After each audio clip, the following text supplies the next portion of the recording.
प्यारे बच्चों, आज हम लोग इतिहास का एक नया अध्याय शुरुआत करने जा रहे हैं, जिस अध्याय का नाम है 15वीं से 16वीं सदी के धार्मिक आंदोलन। जाहिर सी बात है कि धार्मिक आंदोलन से स्पष्ट है कि यह धर्म के क्षेत्र में लोगों का आस्था बढ़ता है, और खासतौर पर अगर हिंदू धर्म की बात करें तो धर्म का आश्रय तब लेता है जब वह मोक्ष की प्राप्ति करना चाहता है। ठीक है, तो वही बात है कि 15वीं से 16वीं सदी के धार्मिक आंदोलन के बारे में आज हम लोग पढ़ने जा रहे हैं। अब देखिए, यहाँ पर आपको दिखाई दे रहा होगा 15वीं से 16वीं सदी के धार्मिक आंदोलन, और फिर यहाँ पर आपको दिख रहा है भक्ति आंदोलन। तो आपको धार्मिक आंदोलन और भक्ति आंदोलन लगभग में आपको लग रहा होगा कि दोनों सेम चीज़ है, और है भी सेम चीज़।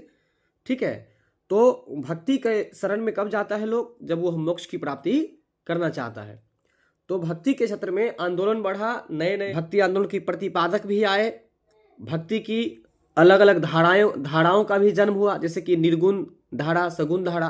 ठीक है, तो आपको भक्ति आंदोलन यदि देखा जाए तो सबसे पहले जो शुरू हुई थी भारत में, आपको दक्षिण भारत में शुरू हुई थी, और वो दक्षिण भारत में आपको 8वीं सदी में प्रारंभ हुई थी। अगर आपसे पूछे कि भारत में सबसे पहले भक्ति आंदोलन की शुरुआत कब हुई, तो आप कहिएगा कि 8वीं सदी में या 8वीं शताब्दी में हुई है। कब हुई है? 8वीं सदी या 8वीं शताब्दी में। लेकिन यह भक्ति आंदोलन आपको उत्तर भारत में जो आया है 15वीं शताब्दी में आया। रखिएगा कि भक्ति आंदोलन जो शुरुआत हुआ है वो कहाँ पर शुरुआत हुआ है? तो दक्षिणी भारत में शुरुआत हुआ है। कब हुआ है? तो ये आपको 8वीं सदी में प्रारंभ हुआ है। लेकिन उत्तर भारत में कब शुरुआत हुआ? तो 15वीं शताब्दी में प्रारंभ हुआ। और एक बात और जान लीजिए कि भक्ति आंदोलन के जो प्रारंभ करने वाले दक्षिण भारत में, वो उनका नाम था आपको शंकराचार्य, है ना। तो एक बात और याद रखिएगा कि दक्षिण भारत में भक्ति आंदोलन की शुरुआत करने वाले जो व्यक्ति थे उनका क्या नाम था? तो शंकराचार्य। क्या नाम था? शंकराचार्य। तो आइए आज का हम पहला प्रश्न शुरुआत करते हैं। तो इससे पहले हम आपको कुछ बेसिक बात बता दें। जैसे कि आप चाहते हैं कि हमारे व्हाट्सएप चैनल से जुड़ जाएं, तो आप डिस्क्रिप्शन में जाकर के लिंक देख लीजिए और वहाँ ज्वाइन कर लीजिए, व्हाट्सएप से जुड़ जाइए। इसके साथ ही इसके अलावा और कौन सा विषय आप पढ़ना चाहते हैं वो मुझे कमेंट्स करके ज़रूर बताइएगा, ताकि हम आपको मदद कर सकें। और वीडियो पसंद आए तो एक लाइक ज़रूर कर दीजिएगा, ताकि मुझे बहुत सारा मोटिवेशन आपके एक लाइक ही मिल सके। तो आइए आज का जो पहला प्रश्न है वो आपको सुमेलित करना है। सूची 1 को सूची 2 के साथ सुमेलित करना है, यानी कि आपको मिलाना है, सही मिलान आपको करना है। तो सूची 1 में है आचार्य का नाम, सूची 2 में है उसकी विचारधारा का नाम, है ना, उसके मत का नाम या बात का नाम। तीनों बात एक ही है। मत मतलब विचार, विचारधारा का मतलब ही वही विचार हुआ, वाद मतलब ही वही हुआ। ठीक है, तो अगर आपसे कोई पूछ दे कि रामानुजाचार्य जो थे वो कौन थे, उन्हें आचार्य कह सकते हैं। रामानुजाचार्य को क्या कह सकते हैं? आचार्य कह सकते हैं। निम्बार्क है, उन्हें भी आचार्य कर सकते हैं। मध्वाचार्य है, उन्हें भी आचार्य कर सकते हैं। विष्णु स्वामी है, उन्हें भी आचार्य कर सकते हैं, क्योंकि ये चारों जो है आचार्य के श्रेणी में ही आते हैं। और ये जो है आप इसको मत, विचारधारा या वाद भी कह सकते हैं। विशिष्टाद्वैत, द्वैताद्वैत, द्वैत और शुद्धाद्वैत। आइए सबसे पहले हम लोग बात करेंगे रामानुज आचार्य के बारे में। देखिए, रामानुज आचार्य जो थे, इन्होंने एक विचारधारा दिया धार्मिक आंदोलन के क्षेत्र में, और उस विचारधारा का नाम जो है विशिष्टाद्वैत है। रामानुज या कहीं कहीं रामानुजाचार्य भी लिखा रहता है, तो सेम चीज है, बोलने के लहजा में थोड़ा सा अंतर होता है, इसलिए अलग अलग दिखता है कभी कभी। रामानुजाचार्य कहिए या रामानुज आचार्य कहिए, रामानुज आचार्य जो थे वो विशिष्टाद्वैत का सिद्धांत दिए थे या विचारधारा दिए थे। रामानुजाचार्य कौन सा विचारधारा दिए हैं? तो विशिष्टाद्वैत। ठीक है, विशिष्टाद्वैत का सिद्धांत दिए, सिद्धांत भी आप कह सकते हैं। तो रामानुजाचार्य जो है विशिष्टाद्वैत का सिद्धांत दिए। वही बात करें हम निम्बार्क आचार्य का, तो ये द्वैताद्वैत का सिद्धांत दिए या भेदाभेद का सिद्धांत दिए। मध्व आचार्य जो है वो द्वैतवाद का सिद्धांत दिए। विष्णु स्वामी जो है वो शुद्धाद्वैत का सिद्धांत दिए हैं। अब देखिए, रामानुजाचार्य ये आपको विशिष्टाद्वैत का सिद्धांत दिए हैं। अब यहां पर ऐसे समझिए, रामायण 20 साल पहले, 30 साल पहले घर घर में चलता था, और आज भी सीरियल के तौर पर लोग देख रहा है। क्यों? क्योंकि राम भगवान जो है ना, अन्य भगवान में कुछ विशिष्ट थे। विशिष्ट का मतलब स्पेशल थे, स्पेशल है। तो इसलिए इससे हम याद रख सकते हैं कि रामानुज यानी कि राम भगवान, और राम भगवान तो एक विशिष्ट भगवान है ना, इसलिए रामानुज आचार्य जो है वो कौन सा सिद्धांत दिए है, तो विशिष्टाद्वैत का सिद्धांत दिए है। कौन सा सिद्धांत दिए है, विशिष्टाद्वैत का। रामानुज आचार्य कौन सा सिद्धांत दिए है, विशिष्टाद्वैत का सिद्धांत दिए है। आगे है निम्बार्क आचार्य। निम्बार्क आचार्य जो है यह आपको द्वैताद्वैत या भेदाभेद का सिद्धांत दिए हैं। निम्बार्क आचार्य जो है वो कौन सा सिद्धांत दिए हैं, द्वैताद्वैत या भेदाभेद का सिद्धांत दिए हैं। अब देखिए निम्बार्क से याद रख लीजिए नीम का दातुन जो रहता है तो उससे हम लोग दांत को साफ करते हैं ना, तो इसलिए निम्बार्क से याद रख लेंगे कि नीम का जो दतमन होगा, नीम का जो लकड़ी तोड़ करके जो हम लोग है ना क्या करेंगे, तो दांत को साफ करेंगे। तो इसलिए याद रखेंगे हम लोग कि निम्बार्क आचार्य जो है वो कौन सा विचारधारा दिए थे, तो द्वैताद्वैत का सिद्धांत। और देखिए द्वैताद्वैत अभेदाभेद दोनों बोलने में क्या लगभग में मिल रहा है, इसलिए द्वैताद्वैत है ना, द्वैताद्वैत भेदाभेद। तो इसलिए द्वैताद्वैत कहे या भेदाभेद कहे, ये विचारधारा दी है कौन, निम्बार्क आचार्य, निम्बार्क आचार्य। अब है मध्व आचार्य, जिसको माधवाचार्य भी कह सकते हैं। तो मध्व आचार्य जो है आपको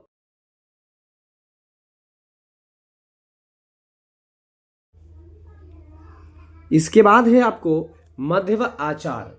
अब देखिए मध्व आचार्य जी जो थे ये आपको द्वैतवाद का सिद्धांत दिए हैं, या आप द्वैत का सिद्धांत दिए हैं, ये भी आप बोल सकते हैं, ठीक है। तो इसको आप याद रखिएगा कि मध्वाचार्य जो है ये कौन सा सिद्धांत दिए हैं, तो द्वैतवाद का सिद्धांत दिए हैं। आगे है विष्णु स्वामी। अब देखिए विष्णु से याद रख लीजिए वैष्णव। आज जो वैष्णव आदमी सब होता है वो शुद्ध सामान खाएंगे कि अशुद्ध खाएंगे, शुद्ध खाएंगे। इसलिए विष्णु स्वामी जो दिए थे सिद्धांत वो शुद्धाद्वैत का सिद्धांत दिए थे। कौन सिद्धांत दिए थे, शुद्धाद्वैत का। अब बताओ रामानुज आचार्य कौन सा सिद्धांत दिए थे, तो विशिष्टाद्वैत का सिद्धांत दिए थे। निम्बार्क आचार्य कौन सा सिद्धांत दिए थे, तो द्वैताद्वैत या भेदाभेद का सिद्धांत दिए थे।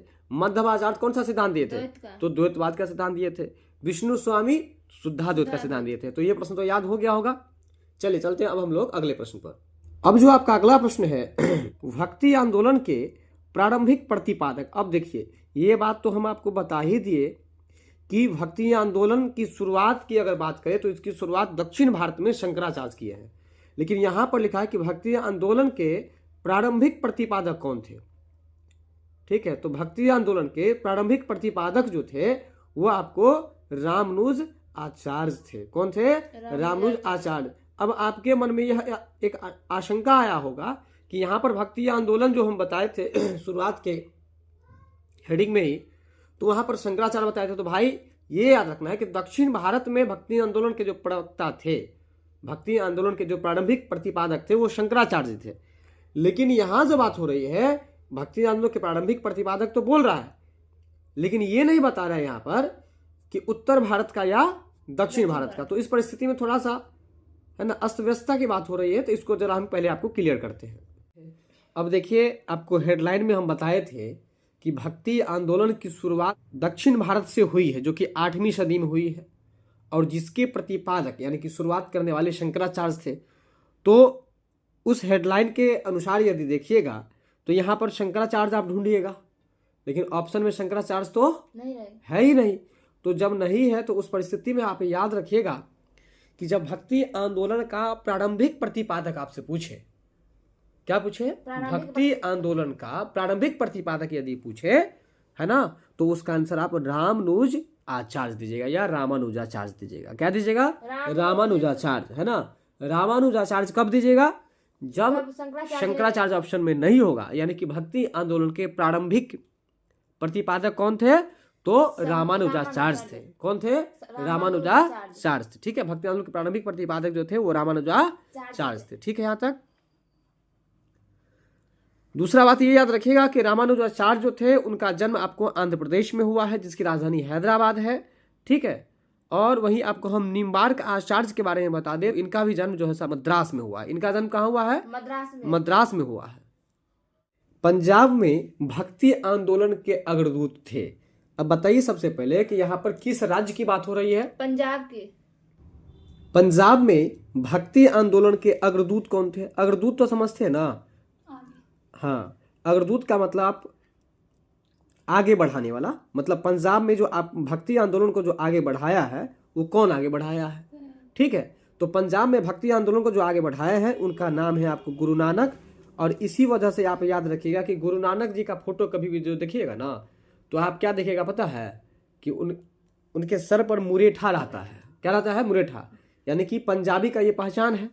जैसे कि आप गदर मूवी में देखिए सनी देओल को, है कि नहीं, वो भी पंजाबी के जैसे मुरेठा बांधे रहते कि नहीं रहते हैं।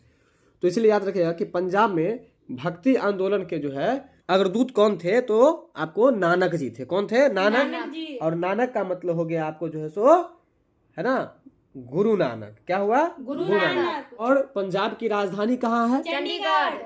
और पंजाब के अलावे ऐसे कौन से राज्य हैं जिसकी राजधानी चंडीगढ़ है? हरियाणा की है। भक्ति आंदोलन को, किस आंदोलन को? भक्ति आंदोलन को। बताइए सबसे पहले आप लोग कि भारत में भक्ति आंदोलन की शुरुआत कहाँ पर हुई थी? हम हेडलाइन में बताए थे दक्षिण भारत में हुई थी। कब हुई थी? 8वीं शताब्दी में हुई थी। उसके प्रवर्तक कौन थे? शंकराचार्य जी थे, ठीक है। लेकिन अगर ये प्रश्न पूछते कि भक्ति आंदोलन का प्रारंभिक प्रतिपादक कौन थे, तो वहां पर याद रखिएगा रामानुजाचार्य, याद रखिएगा, ठीक है।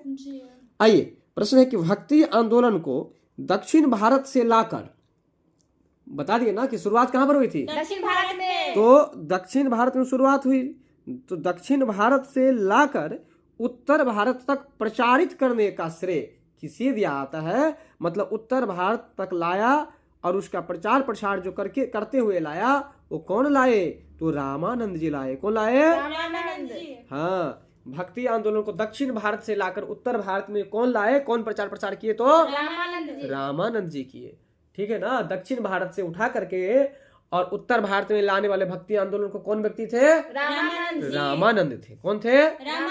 रामानंद थे। बात समझ में आ रहा है? तो अब बताइए सबसे पहले आप लोग कि रामानंद जी जो थे उनका जन्म कहाँ हुआ है? तो याद रखिएगा कि रामानंद जी का जन्म प्रयाग में हुआ है। प्रयाग को इलाहाबाद भी कह सकते हैं, और प्रयाग या इलाहाबाद ये कहाँ है?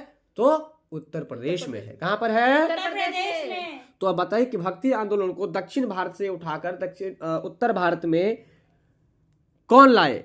रामानंद लाए, ठीक है। इसके अलावा ये भी याद रखिएगा, यही रामानंद जी के शिष्य जो थे कबीर जी थे। कौन थे? कबीर जी थे। यानी कि कबीर के गुरु का क्या नाम था? रामानंद। कबीर के गुरु का क्या नाम था? रामानंद था, ठीक है। यहाँ तक चलिए बताइए, प्रयाग का और दूसरा नाम क्या कह सकते हैं? और इलाहाबाद या प्रयाग कहाँ पर है? उत्तर प्रदेश में है। कहाँ है? उत्तर प्रदेश में। उत्तर प्रदेश की राजधानी कहाँ है? लखनऊ। बहुत अच्छा, लखनऊ है। तो बताइए एक प्रश्न की, लखनऊ से 1857 के विद्रोह में भाग लेने वाले नायक कौन थे? बेगम हजरत महल। कौन थे? बेगम हजरत महल थे। आइए अब आपका अगला प्रश्न है, महाराष्ट्र में, है ना, महाराष्ट्र में भक्ति संप्रदाय किस किस शिक्षाओं के द्वारा फैला था? अब देखिए, अभी पढ़े थे आप पंजाब में, तो पंजाब में किसके द्वारा प्रचार हुआ था भक्ति आंदोलन का? गुरु नानक के द्वारा। इसके बाद अब है आपको महाराष्ट्र में पूछ रहा है। तो बताइए सबसे पहले कि महाराष्ट्र एक राज्य है कि राजधानी है? राज्य है। तो महाराष्ट्र राज्य की राजधानी कहाँ है? मुंबई है। महाराष्ट्र राज्य की राजधानी कहाँ है? तो महाराष्ट्र में भक्ति संप्रदाय, है ना, निम्नलिखित में से किस किस शिक्षाओं के द्वारा फैला? यानी कि कुल मिलाकर के मोटा मोटी बात करें इस प्रश्न में तो बस इतना बात कह रहा है कि महाराष्ट्र में भक्ति आंदोलन का प्रचार प्रसार किसने किया, ये पूछ रहा है आपसे। तो देखिए, महाराष्ट्र में यदि पूछे कि भक्ति आंदोलन का प्रचार प्रसार किसने किया, तो याद रखिएगा कि महाराष्ट्र के लोग महान होंगे। महान कैसे होंगे? क्योंकि उनके पास ज्ञान होगा। ज्ञान से याद रखिएगा संत ज्ञानेश्वर। क्या याद रखिएगा?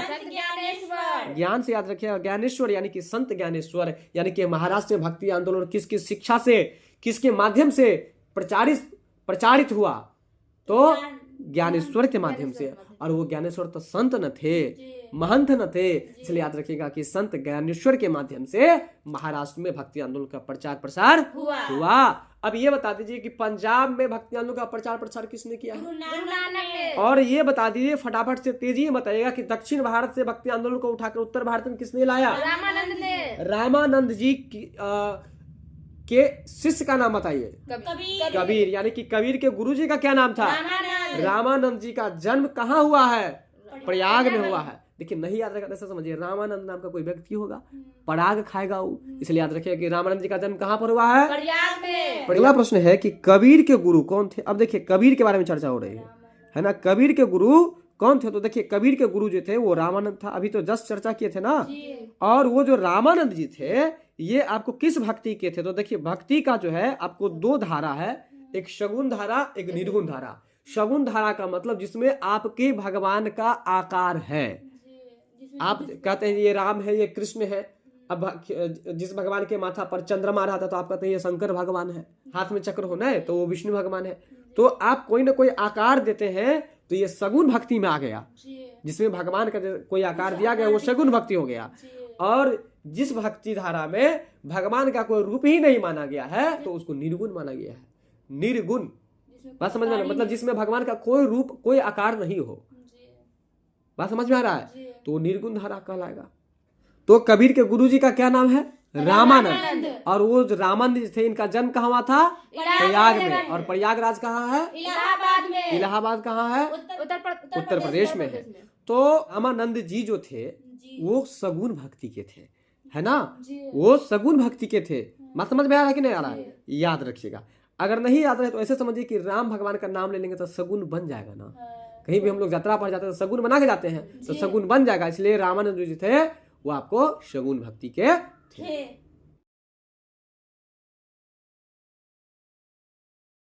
तो कबीर से जुड़ा हुआ एक बात आपको हम पहले ही बता दिए हैं कि बताइए कि कबीर के गुरुजी का क्या नाम था? रामानंद। तो रामानंद हम यहाँ पर आपको लिख दिए हैं, ठीक है। तो संत कबीर का जन्म कहाँ हुआ है?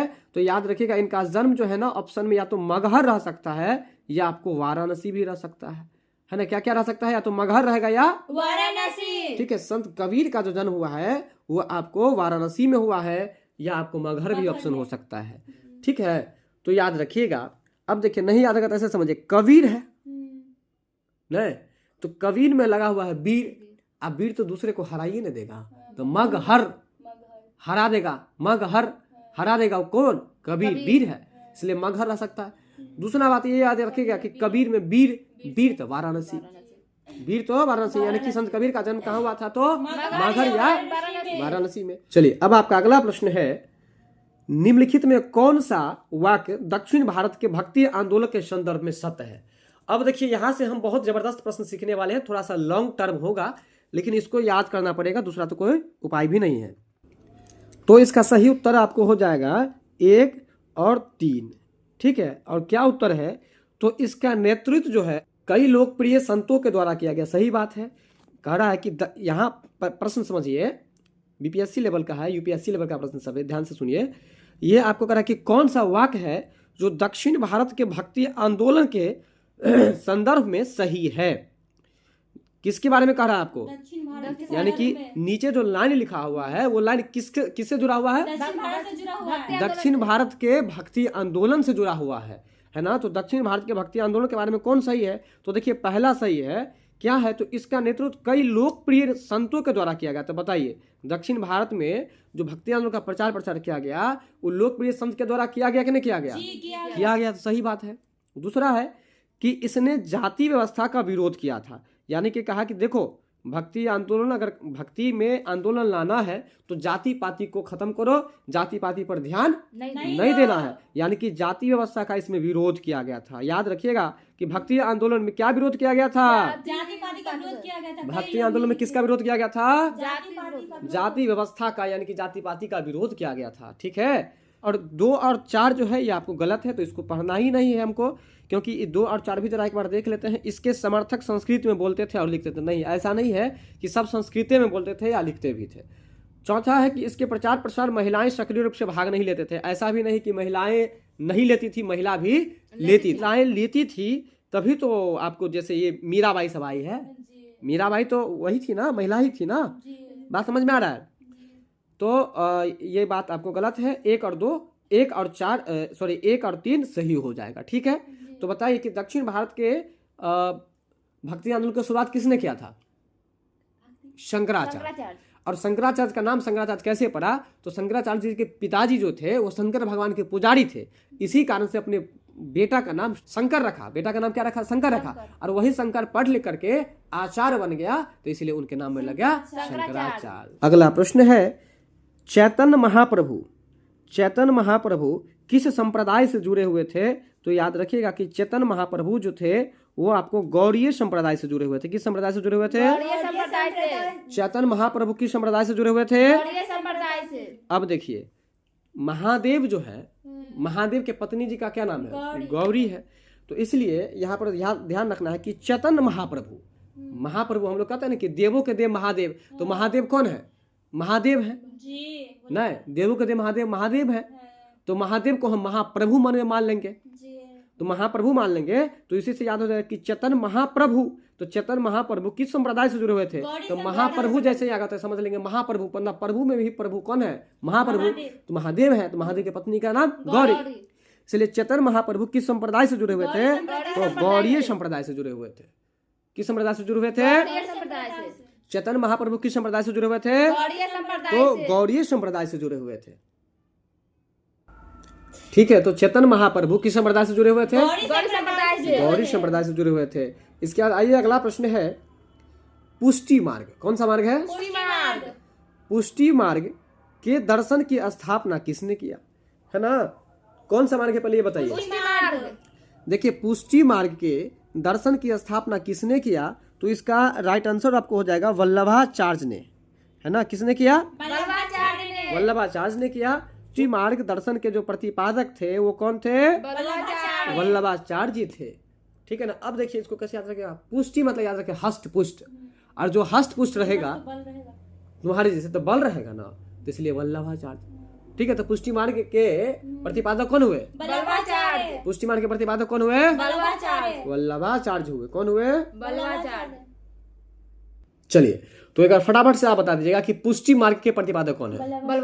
वल्लभाचार्य। ठीक है। अगला प्रश्न है कि किस संत ने ईश्वर को अपने पास अनुभव करने के लिए नृत्य और गीतों यानी कि कीर्तन, नृत्य और गीत दोनों मिलकर क्या बन गया? कीर्तन, है ना। तो नृत्य और गीतों को माध्यम बनाया, मतलब ऐसे कौन से संत हैं जो कहे कि यदि आप कीर्तन कीजिएगा, यदि आप नृत्य डांस कीजिए और गीत गाइएगा तो भगवान आपके पास आ जाएंगे। यह कौन संत कहे? तो चैतन्य महाप्रभु कहे हैं। कौन कहे हैं? कौन कहे हैं? चैतन्य महाप्रभु। तो हम आपसे पूछ रहे हैं कि चैतन्य महाप्रभु जो थे वो किस संप्रदाय से जुड़े हुए थे? बहुत अच्छा, वह गौड़ीय संप्रदाय से जुड़े हुए थे। ठीक है ना।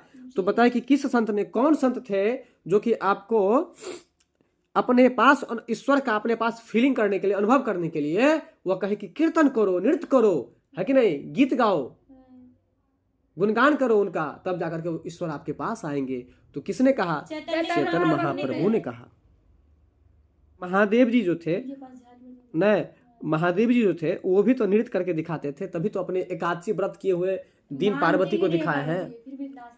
नहीं, बात समझ में आ रहा है कि नहीं? तो इसलिए इस बात से याद रखिएगा कि नृत्य और कीर्तन के माध्यम से, किसके माध्यम से? नृत्य और कीर्तन के माध्यम से जो है आपको भगवान को खुश करने की बात जो किए है, कौन किए है? महाप्रभु जी। तो महाप्रभु मतलब चैतन्य महाप्रभु। तो बताइए कि किस संत ने कहा कि यदि आपको ईश्वर की अनुभूति करना है तो आप कीर्तन भजन कीजिए, नृत्य कीजिए, गीत गाइए? किसने कहा? चैतन्य महाप्रभु ने कहा। बात समझ में आ रहा है? चलिए, और चैतन्य महाप्रभु किस संप्रदाय से जुड़े हुए थे? गौड़ीय संप्रदाय से। चलिए, अगला प्रश्न है आपका अद्वैतवाद। क्या है? अद्वैतवाद। और सबसे पहले तो हम आपको बताए थे कि अद्वैतवाद का जो सिद्धांत है कौन बात? अद्वैतवाद का जो सिद्धांत है, यह सिद्धांत आपको शंकराचार्य दिए थे। कौन दिए थे? शंकराचार्य। अद्वैतवाद का सिद्धांत किसने दिया है? शंकराचार्य ने दिया है। तो अद्वैतवाद के सिद्धांत के प्रतिपादक शंकराचार्य है, और शंकराचार्य जी का जन्म जो हुआ था वो आपको कलारी केरल में हुआ था। कहाँ पर हुआ था? केरल में। देखिए वैसे भी कहावत में है कि शंकर भगवान पर चढ़ाए हुए जो प्रसाद कोई खाता तो वो कल्लर हो जाता है, यानी कि दरिद्र हो जाता है, नहीं? तो इसलिए कल्लर से आप याद रख सकते हैं। दूसरा कि शंकर भगवान तो काले बेचारे रहते ही हैं भस्म लगा करके, इसलिए ऐसे भी याद रख सकते हैं। तो शंकराचार्य का जन्म जो हुआ था कहाँ पर हुआ था? कलारी केरल में हुआ था। ठीक है। और इनकी मृत्यु जो हुई थी वो उत्तराखंड में। अद्वैतवाद का सिद्धांत किसने दिया है? शंकराचार्य ने। देखिए अब इसको कैसे याद रखेगा? अद्वैत मतलब क्या होता है? उसके जैसा कोई नहीं। सही बात। अद्वितीय मतलब होता है जिसके जैसा कोई नहीं हो, लेकिन अद्वितीय पर यहाँ पर याद रखना है अद्वैत को।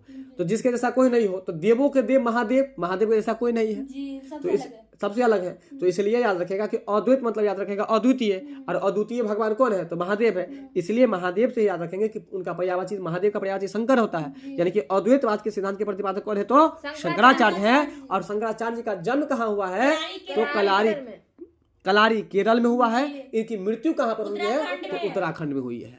मृत्यु कैसे याद रखेगा, जब मृत्यु जो हो जाता है किसी व्यक्ति को नहीं, तो लकड़ी सबको खंड कर करके न जलाता है, इसलिए उत्तराखंड याद रखेंगे। ठीक है, तो बताइए एक बार फटाफट से कि अद्वैतवाद के प्रतिपादक कौन है, शंकराचार्य। शंकराचार्य जी का जन्म कहाँ हुआ है, कलारी केरल में। केरल की राजधानी कहाँ है, तिरुअनंतपुरम है। और इनका मृत्यु कहाँ हुआ है, उत्तराखंड में। उत्तराखंड में। उत्तराखंड की राजधानी कहाँ है, देहरादून। है। बहुत अच्छा।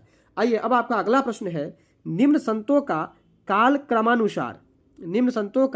काल क्रमानुसार व्यवस्थित कर कूट में उत्तर देना है आपको। तो इसका उत्तर जो हो जाएगा ए। तो देखिए ये जो प्रश्न है इसको थोड़ा ध्यान से समझना होगा, क्योंकि यहाँ पे कह रहा है काल क्रमानुसार। काल क्रमानुसार मतलब सब कुछ समय के अनुसार से आपको व्यवस्थित करना है। तो कैसे कीजिएगा, तो अगर हम जन्म के हिसाब से लेकर के चले तो देखिए इस तरह से है, यानी कि कबीर का जन्म जो हुआ था 1398 ईस्वी में। कब हुआ था, 1398 ईस्वी में। अब पहले तो इसको याद कर लीजिए कि कबीर का जन्म 1398 में। कैसे याद रखेंगे, तो देखिए कबीर था वीर।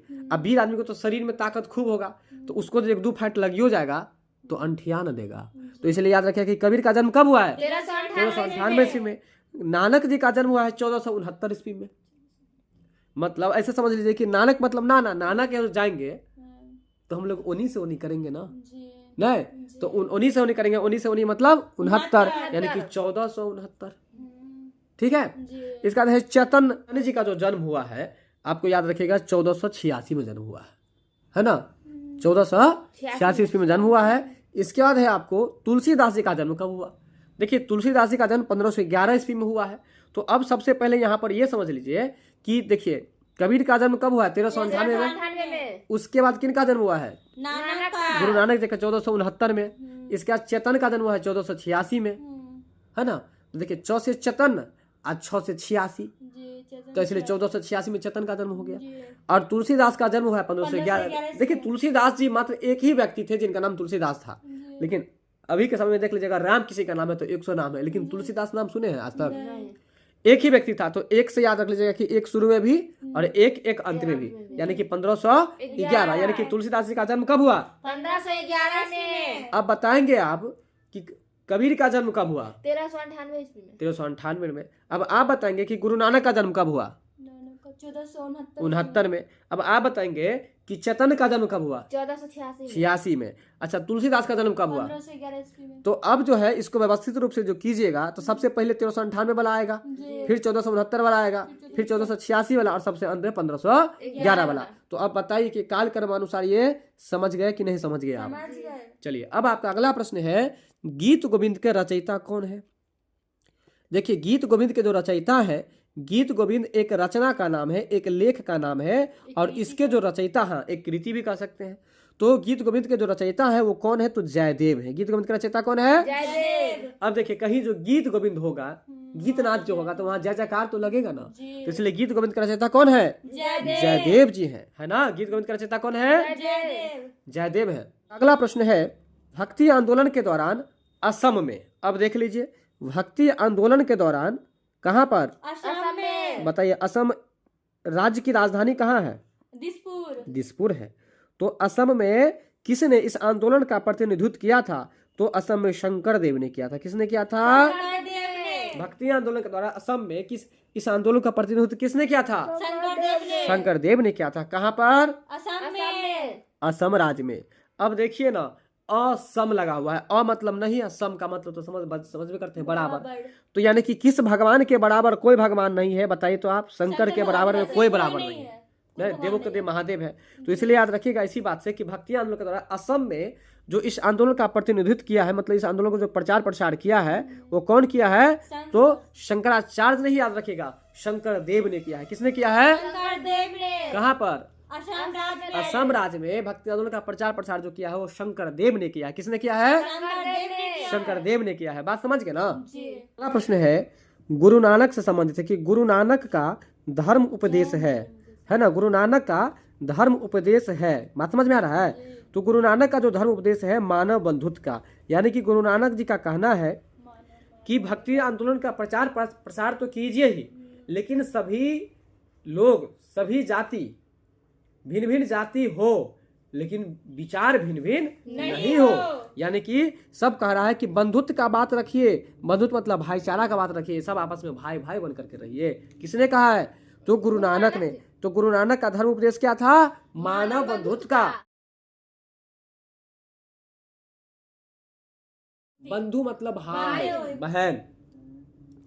तो गुरु नानक का धर्म उपदेश क्या है? मानव बंधुत्व का। गुरु नानक का धर्म उपदेश क्या है? मानव बंधुत्व का। गुरु नानक का धर्म उपदेश क्या है? मानव बंधुत्व का। मानव बंधुत्व का। ठीक है, चलिए अगला प्रश्न है सूची 1 और सूची 2 को क्या करना है आपको? सुमेलित करना है। तो देखिए सूची 1 में जो है शंकराचार्य के द्वारा स्थापित मठ है। मठ समझते हैं ना? देखिए मंदिर में जिसमें देवता रहते हैं, और एक मठ का मतलब होता है आपको उसमें जो साधु संत रहते हैं। ठीक है, और ये मठ है शंकराचार्य के द्वारा स्थापित किया गया है ना? शंकराचार्य जब आचार्य बन गए तो देश के विभिन्न कोने में जाकर के, विभिन्न जगहों पर जाकर के वो मठ का निर्माण किए। तो उस मठ का नाम जो है सो आपको नीचे दिया गया, जैसे कि श्रृंगेरी पीठ, गोवर्धन पीठ, ज्योतिष पीठ, शारदा पीठ। और इधर जो दिया गया है स्थल का नाम, यानी कि श्रृंगेरी पीठ कहाँ पर है कि नहीं? गोवर्धन पीठ कहाँ पर है? ज्योतिष पीठ कहाँ पर है? और शारदा पीठ कहाँ पर है? तो सबसे पहले याद कीजिए कि श्रृंगेरी पीठ कहाँ पर है। तो देखिए श्रृंगेरी पीठ जो है ना, ये आपको मैसूर कर्नाटक में है। मतलब कर्नाटक का एक क्षेत्र है मैसूर, और वहीं पर जो है श्रृंगेरी पीठ है। बताइए श्रृंगेरी पीठ कहाँ पर है? मैसूर कर्नाटक में। देखिए श्रृंगेरी पीठ जो है आपको मैसूर कर्नाटक में। कैसे याद रखिएगा? महिला सबको कुछ हो ना हो, लेकिन उसको श्रृंगार करने के लिए, है ना, सब कुछ चाहिए। जब श्रृंगार करने का सामान उसके पास नहीं रहेगा तो वो नाटक करेगी। बात समझ में आ रहा है? तो उस परिस्थिति में तो महिला सबको अगर श्रृंगार का सामान नहीं हो तो वो क्या करेगी? नाटक। तो इसलिए याद रख लीजिएगा कि श्रृंगेरी पीठ जो आपको मठ था, यह मठ कहाँ पर है? तो यह आपको मैसूर कर्नाटक, मतलब कर्नाटक के मैसूर में। ये बोलिए कहाँ पर है? कर्नाटक के मैसूर में। चलिए बताइए तो कर्नाटक के मैसूर में क्या है? श्रृंगेरी पीठ। क्या है? अब बताइए कि कर्नाटक की राजधानी कहाँ है? बेंगलुरु में है। कहाँ पर है? चलिए आगे है आपको गोवर्धन पीठ। आगे क्या है? गोवर्धन पीठ। ठीक है, गोवर्धन पीठ है। तो गोवर्धन पीठ कहाँ पर है बताइए? देखिए गोवर्धन पीठ जो है यह आपको पूरी उड़ीसा में है। कहाँ पर है? पूरी उड़ीसा में। यानी कि उड़ीसा में आपको पूरी है, और वहीं पर पूरी एक जगह का नाम है। गोवर्धन पीठ कहाँ पर है? पूरी तो उड़ीसा में। उड़ीसा के पूरी में। कहाँ पर बोलिएगा? उड़ीसा के पूरी में। अब देखिए ना, अगर जो आपको पूरी बनाना होगा तो क्या चीज पर बनाइएगा? गोबर की चिपड़िए पर न बनाएगा, गोबर के गोढ़े पर न बनाएगा चूल्हा पर। तो इसलिए याद रखिएगा कि गोवर्धन पीठ जो है वो कहाँ पर है? तो उड़ीसा के पूरी में। गोवर्धन पीठ कहाँ पर है? उड़ीसा के पूरी में। जी, गोवर्धन पीठ जो है वो आपको उड़ीसा के पूरी में है। बात समझ गए? जी। अच्छा बताइए कि पूरी में जो है ना कौन देवता है जो कि आपको बहुत ही फेमस है? जगन्नाथ धाम। कौन सा धाम है? जगन्नाथ धाम है। आगे है आपको ज्योतिष पीठ। ठीक है, ज्योतिष पीठ जो है यह कहाँ पर है? देखिए ज्योतिष पीठ जो है यह आपको बद्रीनाथ उत्तर प्रदेश में है। ज्योतिष पीठ कहाँ पर है? बद्रीनाथ उत्तर प्रदेश में। देखिए अगर मान के चलिए आपको तबीयत बहुत ज्यादा खराब रहेगा, नहीं, आप ज्योतिष के पास दिखाइएगा। जब ज्योतिष के पास दिखाइएगा तो इस थोड़ी ना सोचेगा कि आज वर्षा हो रहा है। और गांव घर में लोग वर्षा को क्या बोलता है पता है? बोलता है कि बदरी लगा हुआ है। बदरी बोलता है, बदरी है कि नहीं? तो इसलिए याद रखिएगा कि ज्योतिष के यहाँ दिखाने के लिए जाएंगे तो बदरियों में चले जाएंगे, या नहीं तो ऐसे भी याद रख सकते हैं कि आपके संपर्क में कोई ज्योतिष है और उसका नाम बदरी है। ठीक है, तो बताइए कि ज्योतिष पीठ जो है वो कहाँ पर है? उत्तर प्रदेश के बद्रीनाथ में। कहाँ पर है? उत्तर प्रदेश के बद्रीनाथ में। उत्तर प्रदेश के बद्रीनाथ में है ना। ज्योतिष पीठ कहाँ पर है? उत्तर प्रदेश के बद्रीनाथ में। उत्तर प्रदेश के बद्रीनाथ में। बात समझ गए? चलिए अब अगला प्रश्न है शारदा पीठ। शारदा पीठ कहाँ पर है? तो देखिए शारदा पीठ जो है ना वो आपको द्वारका में है। गुजरात में पड़ता है आपको द्वारका, याद रखिएगा, है ना। गुजरात में पड़ता है द्वारका, यानी कि शारदा पीठ कहाँ पर है? गुजरात के द्वारका में, है ना, गुजरात के द्वारका में है। अब देखिए यहाँ पर शारदा लगा हुआ है, तो सार से याद रख लीजिए कि हम किसी को गाली देंगे, गाली किसी दूसरे को नहीं देंगे। दा मतलब दादा को देंगे, तो दादा को जो गाली देंगे तो दादा कहाँ पर जाके बैठ जाएगा? द्वार पर बैठ जाएगा ना। और वैसे भी दादा दादी सब कहाँ पर बैठता है? दूरे पर ना। तो दूर से याद रखेंगे द्वार, तो वो द्वारका कहाँ पर है? तो गुजरात में। तो देखिए शारदादा, तो शारदा को याद कर लीजिए, शारदादा। जब शारदादा कह देंगे दादा को, तो दादा को तो गुस्सा लग जाएगा। जब गुस्सा लग जाएगा तो कहाँ? द्वारा पर चले जाएंगे, दूरा पर। तो दूरा से याद रखेंगे द्वारका। आज जब दूरा पर जाएंगे तो चिंता करेंगे कि हमको गाली दे दी है, तो जब गाली दे दिया तो गुजरिए ना जाएंगे। तो जल्दी से बताइए कि शारदा पीठ कहाँ पर है? गुजरात के द्वारका में। कहाँ पर है? गुजरात द्वारका में। और गुजरात की राजधानी कहाँ है? गांधीनगर है। गुजरात की राजधानी कहाँ है? गांधीनगर। मोदी जी जो है सबसे पहले मुख्यमंत्री बने थे कहाँ के? गुजरात के बने थे। ठीक है, अब बताइए कि उत्तर प्रदेश की राजधानी कहाँ है? लखनऊ है। और उड़ीसा की राजधानी कहाँ है? भुवनेश्वर है। उड़ीसा की राजधानी कहाँ है? कर्नाटक की राजधानी कहाँ है? बेंगलुरु। कहाँ है? बेंगलुरु। अब ये बताइए एक बार फटाफट से कि श्रृंगेरी पीठ कहाँ पर है? हम बताए थे कि महिलाओं को अगर श्रृंगार करने का सामान वही होगा तो वो नाटक करेगी, इसलिए कर्नाटक के मैसूर में। अच्छा, गोवर्धन पीठ कहाँ है? इसमें क्या बताए थे कि गोवर्धन, गोबर वाला चिपड़ी पर हम पूरी बनाएंगे ना, इसलिए गोवर्धन पीठ कहाँ पर है? तो उड़ीसा के पुरी में है। अगला है ज्योतिष पीठ कहाँ पर है? तो क्या बताए थे हम कि ज्योतिष के बाद से दिखाने के लिए जाएंगे तो हम बद्री में भी चले जाएंगे, या नहीं तो ऐसे बोले थे याद रखने के लिए कि ज्योतिष का नाम क्या रहेगा? तो बद्री रहेगा। इसलिए ज्योतिष पीठ कहाँ पर है? तो प्रदेश के बद्रीनाथ में। उत्तर प्रदेश के बद्रीनाथ में। जब ज्योतिष के पास से दिखा लीजिएगा तो ऊपर की तरफ भागेगा ना, उससे ऊपर से उत्तर, यानी कि उत्तर प्रदेश के बद्रीनाथ में। और शारदा पीठ कहाँ पर है? तो गुजरात के द्वारका में। कहाँ पर है?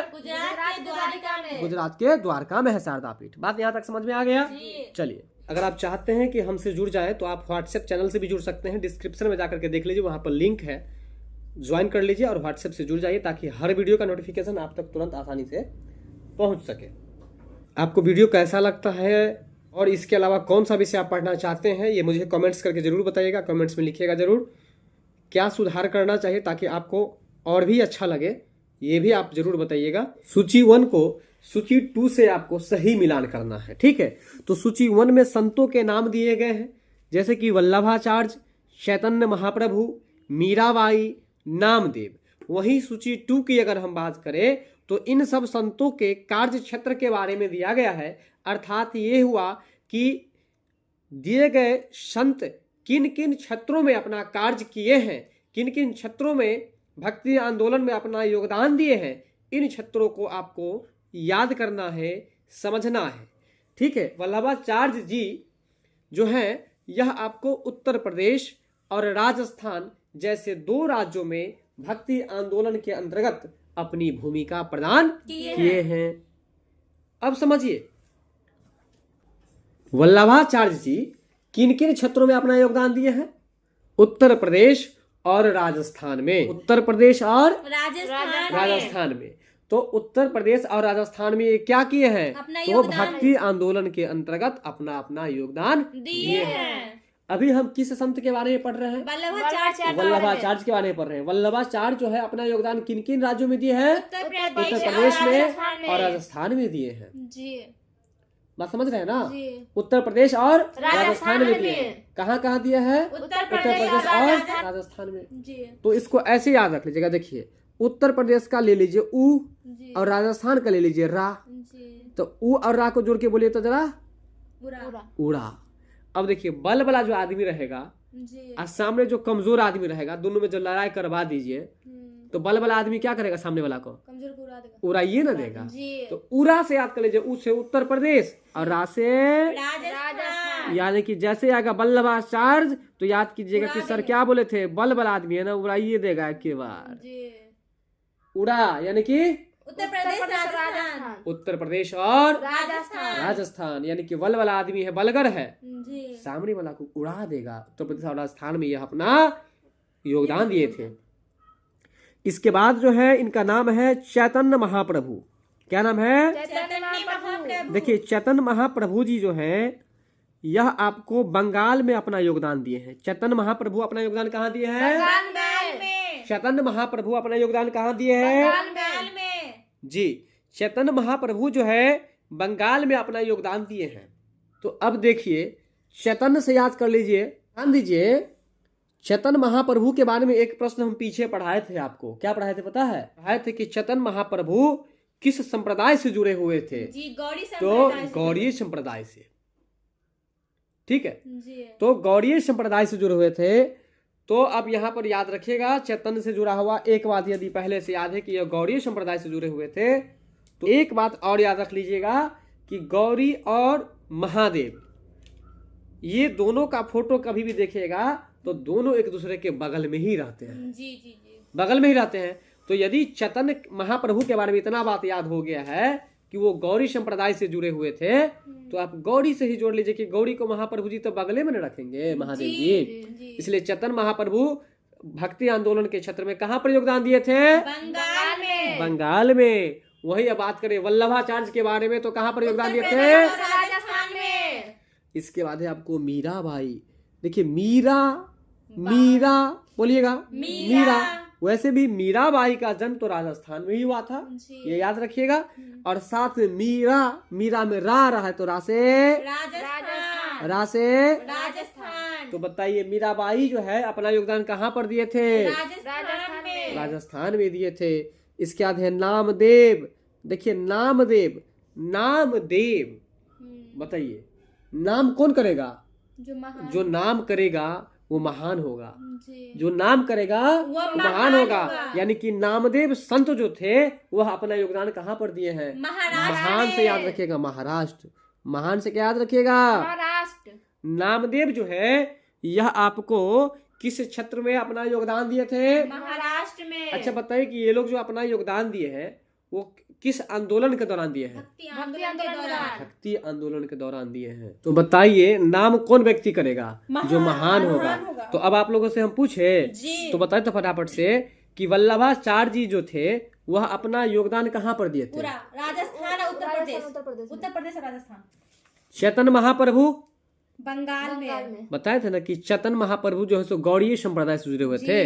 और गौरी से आप बोले थे याद रखने की गौरी कहाँ पर रहते? महादेव जी के बगल में। इसलिए चैतन्य महाप्रभु जी जो थे यह बंगाल में अपना योगदान दिए थे। अच्छा बताइए मीराबाई राजस्थान में। ये तो याद ही हो गया होगा।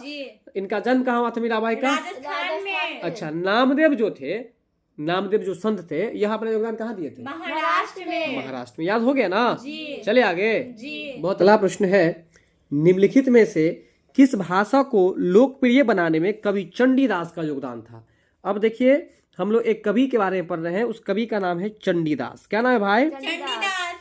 देखिए चंडीदास जी के बारे में आपको बताना है कि ये चंडीदास जी जो कवि थे किस भाषा को लोकप्रिय बनाने का काम किए हैं, है ना? किस भाषा को वो लोकप्रिय बनाए हैं? तो देखिए बंगाली भाषा को वो लोकप्रिय बना दिए। चंडीदास कवि का नाम क्या है? चंडीदास था चंडाल, ऐसा सोच लीजिए। चंडीदास था चंडाल, तो चंडाल से याद कर लीजिए बंगाल। अब बंगाल में वाले लोग क्या बोलेगा? बंगाली ना बोलेगा। तो अब बताइए चंडीदास से क्या याद रखेगा? चंडाल से याद हो जाएगा अब बंगाल से याद हो जाएगा बंगाली। यानी कि चंडीदास जो कवि थे वो किस भाषा को लोकप्रिय फेमस बनाए थे, पॉपुलर बनाए थे? बंगाली भाषा को। कौन बनाए थे? चंडीदास। क्या थे चंडीदास? एक कवि थे। बहुत अच्छा। चलते हम लोग अगले प्रश्न पर। अब यहाँ भी सूची 1 को और सूची 2 को सही सुमेलित करना है। सूचियों के नीचे दी गई कूट का प्रयोग करते हुए सही उत्तर का चयन करें। अब देखिए सूची 1 में जो है सो आपको संत कवि का नाम दिया गया है। सूची 2 में जो है उनकी रचनाओं की भाषा दी गई है। यानी कि मीराबाई के द्वारा या त्यागराज के द्वारा या चंडीदास के द्वारा या पुरंदरदास के द्वारा जो कृति लिखा गया, जो रचना किया गया और वो रचना किस भाषा में लिखा गया, ये बात आपको बताना है। तो जैसे कि सबसे पहले आपको बताना है मीराबाई के बारे में, तो मुझे आप एक प्रश्न बता दीजिए कि मीराबाई भक्ति आंदोलन के क्षेत्र में अपना योगदान किस क्षेत्र में दिए थे? राजस्थान में। और मीराबाई का जन्म कहाँ पर हुआ? राजस्थान में ही हुआ था। और राजस्थान की राजधानी कहाँ है?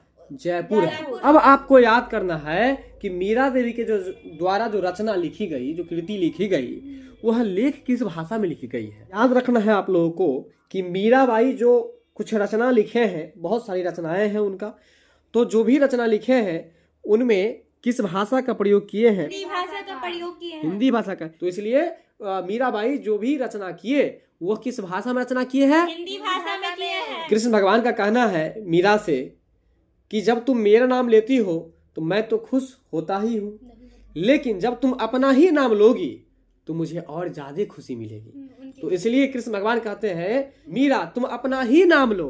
तो ध्यान दो, अपना ही से हिंदी बात समझ में आ रहा ना, अपना ही नाम लो। तो ये एक सच्ची घटना है, बल्कि यहाँ पर हम एक ट्रिक के तौर पर इसको यूज किए हैं। तो इसलिए याद रखना है कि मीरा को क्या बोला गया, अपना ही नाम लो। तो ही से याद रखेगा, ही से हिंदी, यानी कि मीराबाई जो है ना, यह आपको मीराबाई अपने रचना में किस भाषा का प्रयोग किए हैं, हिंदी भाषा का प्रयोग किए हैं। हिंदी भाषा का प्रयोग किया। इसके बाद है आपको त्यागराज। क्या है, त्यागराज। देखिए त्यागराज जो है ना, ये कवि जो है त्यागराज, यह अपनी रचना लिखे हैं वो तेलुगु भाषा में किए हैं। अब ये तो बड़ी आसान है, तो से देखिए त्यागराज, तो से तेलुगु, यानी कि त्यागराज जो है रचना का वर्णन किस भाषा में किए हैं, तेलुगु भाषा में किए हैं। त्यागराज रचना किस भाषा में लिखे हैं, तेलुगु भाषा में। जी, त्यागराज तेलुगु भाषा में अपनी रचना का वर्णन किए हैं। इसके बाद है चंडीदास। तो ये तो अभी जस्ट पढ़ाए थे। चंडी मतलब चंडाल, और चंडाल से याद हो जाएगा बंगाल, और बंगाल के लोग बोलेगा बंगाली। इसलिए चंडीदास जो है वह अपनी रचना किस भाषा में किए हैं, बंगाली भाषा में। बंगाली भाषा में किए हैं, यानी कि बंगला भाषा में किए हैं। इसके बाद आपको पुरंदर कन्नड़ बोलने में मिल रहा है कि नहीं मिल रहा है, तो इसलिए याद रखिएगा पुरंदर दास जो थे कवि, वह अपनी रचना किस भाषा में किए थे, भाषा में। एक बार पूछे आप लोगों से, फटाफट बताइएगा, तो जल्दी बताइए। मीराबाई अपनी रचना किस भाषा में, हिंदी भाषा में किए किस भाषा में लिखे हैं, हिंदी भाषा में। मीराबाई अपनी रचना किस भाषा में लिखे हैं, हिंदी भाषा में लिखे हैं। त्यागराज अपनी रचना किस भाषा में लिखे हैं, भाषा में। चंडीदास अपनी रचना किस भाषा में लिखे हैं, भाषा में लिखे हैं। पुरंदर दास अपनी रचना किस भाषा में लिखे हैं। भाषा में। तो बात समझ गए ना, जी। 4 गो भाषा का नाम याद हुआ, जी। बताए तो कौन कौन भाषा है, बंगाली है, एगो तेलुगु है, एगो कन्नड़ है, एगो हिंदी था। बंगला है, कन्नड़ है, तेलुगु है और हिंदी है। तो ये 4 भाषा का तो नाम याद हो गया।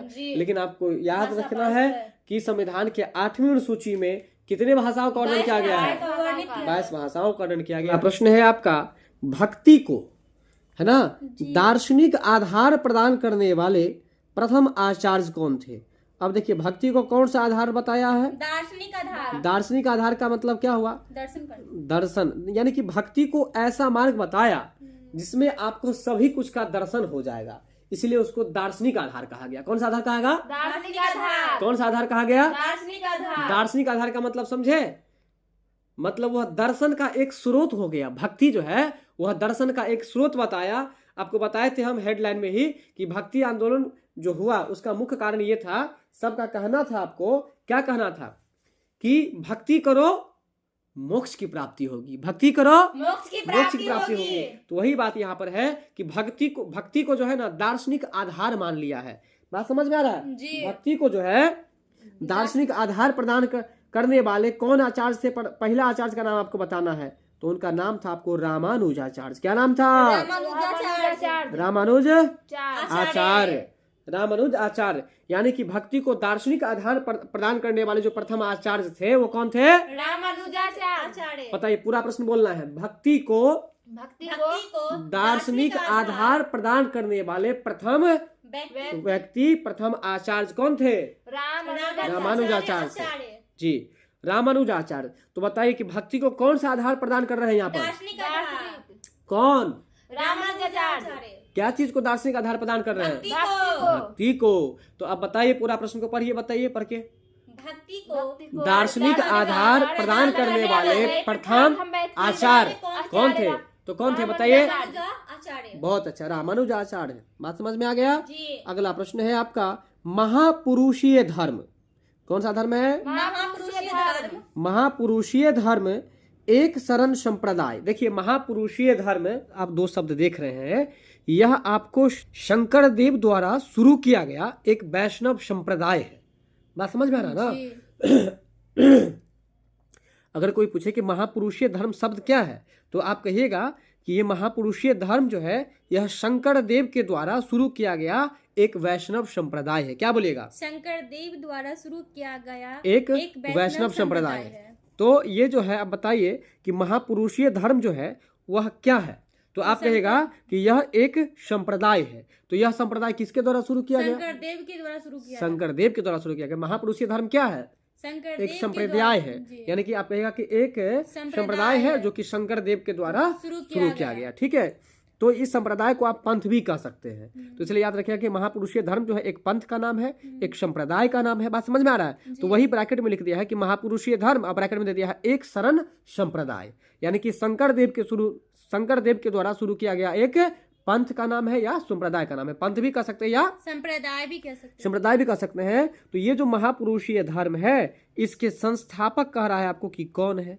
ठीक है, तो महापुरुषीय धर्म के जो संस्थापक थे वो आपको कौन थे? शंकर देव। शंकर देव थे। कौन थे? शंकर देव। शंकर देव थे। अगर आपसे पूछे कि शंकर देव जो थे वो किस संप्रदाय से जुड़े हुए थे, संप्रदाय से तो आप ये बताइए कि वैष्णव संप्रदाय के जो संत होते हैं वो क्या कहलाते हैं? अलवार। अलवार कहलाते हैं। और अब बताइए कि शैव संप्रदाय के जो संत होते हैं उसको क्या कहते हैं? नयनार। क्या कहते हैं? नयनार। और इसको कैसे याद रखेगा? तो देखिए शंकर के 3 गो नयन थे ना, इसलिए शंकर यानी कि शैव धर्म के जो अनुयायी होंगे, है कि नहीं, शैव मत संप्रदाय के जो होंगे उसको क्या कहेंगे? नयनार कहेंगे। और वैष्णव धर्म के संत को क्या कहेंगे?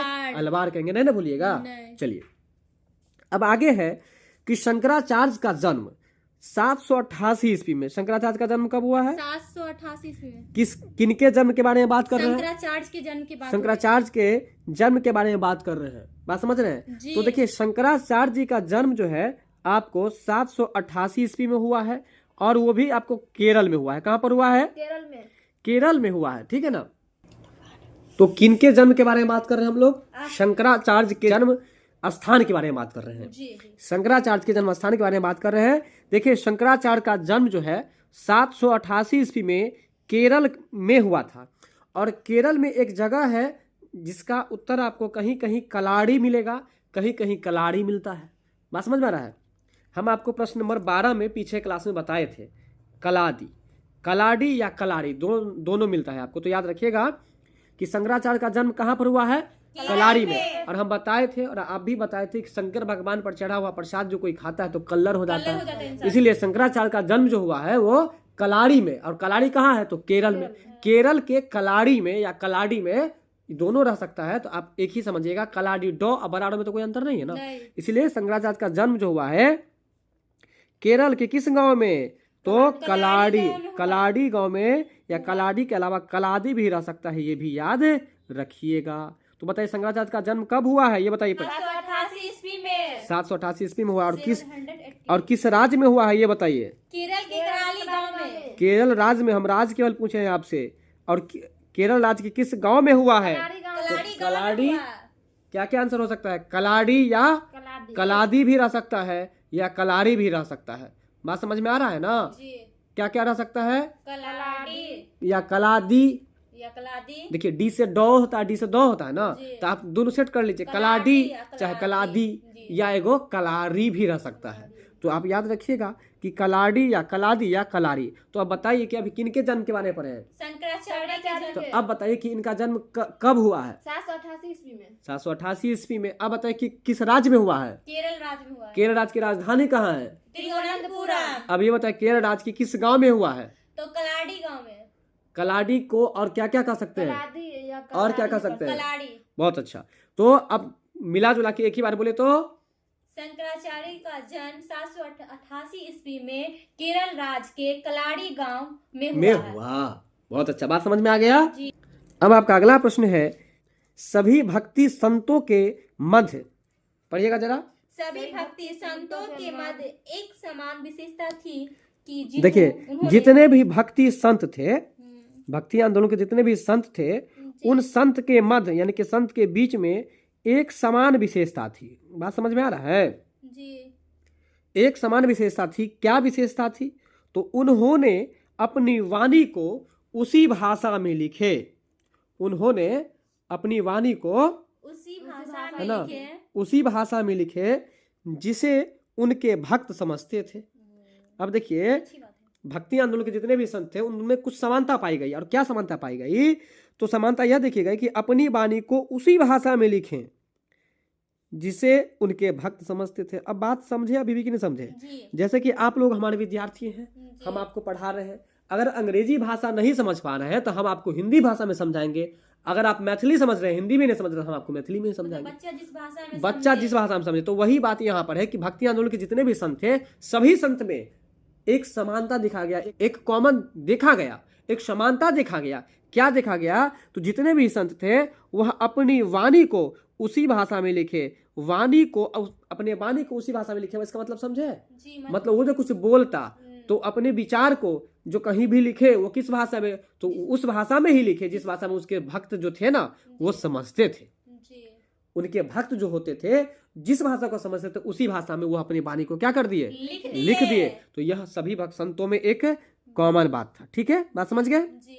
अगला प्रश्न है, भक्ति आंदोलन का प्रारंभ किया गया। अब देखिए, भक्ति आंदोलन के प्रारंभ के बारे में हम आपको बताए थे। क्या बताए थे? कि भक्ति आंदोलन का प्रारंभ दक्षिण भारत में हुआ और दक्षिण भारत में 8वीं सदी में ही शुरू हो गया था।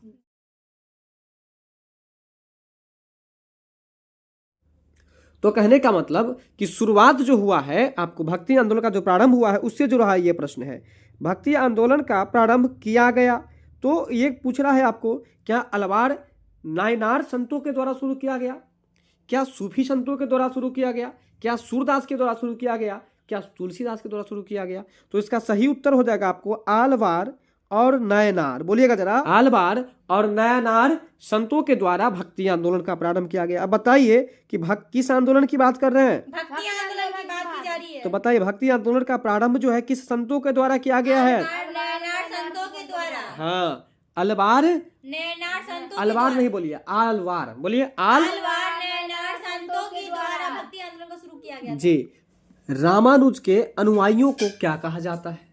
ठीक है, प्रश्न समझिए। सबसे पहले रामानुज से संबंधित है। किससे संबंधित है? रामानुज से संबंधित प्रश्न जी। है। तो रामानुज के अनुयायियों के बारे में पूछा जा रहा है। ठीक है जी। तो रामानुज के अनुयायियों को वैष्णव कहा जाता है। रामानुज के अनुयायी को क्या कहा जाता है? वैष्णव कहा जाता है। जी। रामानुज के जो अनुयायी होते हैं उसको क्या कहा जाता है? वैष्णव। जी, वैष्णव कहा। देखिए, राम भगवान है ना, वैसे भी रामानुज से याद कर लीजिए, राम भगवान, और राम भगवान तो वैष्णव ही है। इसलिए रामानुज के जो अनुयायी मतलब समझते हैं कि नहीं? अनुयायी का मतलब जैसे हो गया कि वैष्णव संप्रदाय को मानने वाले। अनुयायी का मतलब समझे कि नहीं समझे? अभी वैष्णव संप्रदाय को मानने वाले, मतलब किसी भी धर्म को मानने वाले व्यक्ति को ना अनुयायी कहा जाता है। चाहे उसमें धर्म कोई भी हो, पंथ कोई भी हो, संप्रदाय कोई भी हो, चाहे जो संप्रदाय हो, लेकिन उसको मानने वाले जो व्यक्ति होते हैं उसे ही अनुयायी कहा जाता है। जैसे जैन धर्म के अनुयायी थे कौन? भगवान महावीर थे। जी। बौद्ध धर्म के अनुयायी कौन थे? गौतम बुद्ध थे। तो ठीक इसी तरह से जो धर्म को मानने वाले, उस धर्म पर जो चलने वाले व्यक्ति होते हैं उसको अनुयायी कहा जाता है। तो अब बताइए कि रामानुज के अनुयायियों को क्या कहा जाता है? वैष्णव कहा जाता है। वैष्णव कहा जाता है। इसके बाद है आदि शंकर। ठीक है, आदि शंकर जो बाद में शंकराचार्य बन गए, यानी कि देखिए नाम उनका क्या रखा गया था? आदि शंकर। देखिए, सबसे पहले ये जो शंकराचार्य थे, इनके पिताजी शंकर भगवान के बहुत बड़े पुजारी थे, जिसके कारण से इनका नाम रखे शंकर। यही शंकर आगे पढ़ लिख करके जो है आचार्य बन गए। जब आचार्य बन गए तो इनके नाम में लग गया आचार्य। तो शंकर और आचार्य को जोड़ दीजिए तो हो जाएगा शंकराचार्य। तो आदि शंकर जो बाद में शंकराचार्य बने, उनका जन्म कहाँ हुआ ये आपसे पूछ रहा है। ठीक है, यानी कि कुल मिला के यहाँ पर बात पूछे तो शंकराचार्य का जन्म कहाँ हुआ ये आपसे पूछा जा रहा है। तो अभी तो जस्ट हम लोग पढ़े केरल के राज के है ना, तो केरल के कलाड़ी में हुआ था। कलाड़ी में हुआ था। ठीक है ना जी, केरल राज के कलाड़ी। केरल राज के कलाड़ी में हुआ था। गांव था आदि शंकर, जो कि बाद में शंकराचार्य बन गया। अब यहाँ से एक बात और याद रखने वाला बात है कि आदि शंकर जो था ना और शंकराचार्य जो थे, ये दोनों एक ही व्यक्ति थे। मतलब आदि शंकर बाद में जब आचार्य बन गए तो उनके नाम में लग गया आपको शंकराचार्य। तो बताइए कि आदि शंकर जो बाद में क्या कहलाए? शंकराचार्य। क्या कहलाए? शंकराचार्य। ठीक है, आदि शंकर को बाद में शंकराचार्य कहा जाने लगा। कब कहा जाने लगा? जब वो आचार्य बन गए तब उनको शंकराचार्य कहा जाने लगा। ठीक है, तो आपको बताना कि शंकराचार्य का जन्म कहाँ हुआ? केरल राज्य। तो केरल की राजधानी कहाँ है बताइए तो एक बार। तिरुअनंतपुरम। अच्छा बताइए, पश्चिम बंगाल की राजधानी कहाँ है? कोलकाता। कोलकाता है। यानी कि पश्चिम बंगाल को शॉर्ट में क्या लिखा जा सकता है बताइए तो? WB। क्या लिखा जाएगा? WB। अब गाड़ी पर देखिएगा तो लिखा होगा आपको WB। चलिए, अच्छा कश्मीर की राजधानी कहाँ है बताइए? कश्मीर की श्रीनगर। कश्मीर की राजधानी कहाँ है? श्रीनगर। आंध्र प्रदेश की राजधानी कहाँ है? हैदराबाद। आंध्र प्रदेश की राजधानी कहाँ है? हैदराबाद। और तेलंगाना की राजधानी कहाँ है? हैदराबाद। इसका भी आपको हैदराबाद हो जाएगा। आइए, इसके बाद आपका अगला प्रश्न है, वीजक से संबंधित है। किससे संबंधित है? वीजक से संबंधित। देखिए वीजक के रचयिता कौन है? तो वीजक के जो रचयिता है वो है आपको कबीरदास। बीजक का रचयिता कौन है? कबीरदास। बीजक एक रचना है, बीजक जो है एक कृति है जी। जो कि किनके द्वारा लिखा गया है? तो कबीरदास के द्वारा लिखी गई है। लिखा गया है, ठीक है ना। बीजक जो है एक कृति है, एक लेख है, और यह लेख किनके द्वारा लिखा गया? तो कबीरदास के द्वारा लिखा गया है जी। अब हम आपको कबीरदास के बारे में एक बात बताते हैं। बताइए कि कबीरदास के गुरु जी का क्या नाम था? रामानंद। रामानंद था। अगर आपसे ये पूछते कि कबीरदास का जन्म कहाँ हुआ है तो आप क्या बताइएगा? बताइए। कबीरदास का जन्म, देखिए कबीरदास का जन्म जो हुआ है वो मगहर में हुआ है है ना।